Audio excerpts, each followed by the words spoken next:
উসমান ভাইকে যারা খুন করেছে এবং উসমান ভাইয়ের খুনের সাথে যারা জড়িত আছে তারা অতি দ্রুতই ধরা পড়বে ইনশাল্লাহ।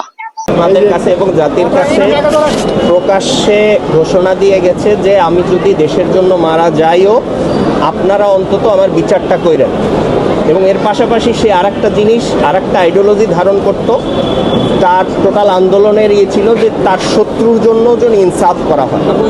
তো এখানে টোটাল 17 জন আসামি অ্যারেস্ট হয়েছে, এর মধ্যে 9 জন 164-এর 11 জন অ্যারেস্ট হয়েছে, জবানবন্দি দিয়েছে।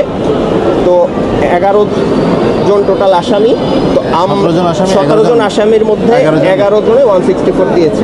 তো আমরা এই জিনিসটা পর্যালোচনা করে দেখব আসলে কারো প্রতি কোনো বেইনসাফ করা হচ্ছে কিনা, সেটাও আমরা দেখব।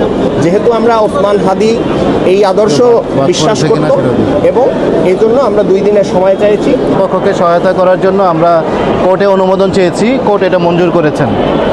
যেহেতু এটাতে চার্জশিট দাখিল হয়েছে এবং এই চার্জশিটটা অনেক বড়, মোট 9 জন 164-এ দোষ স্বীকারোক্তিমূলক জবানবন্দি দিয়েছেন।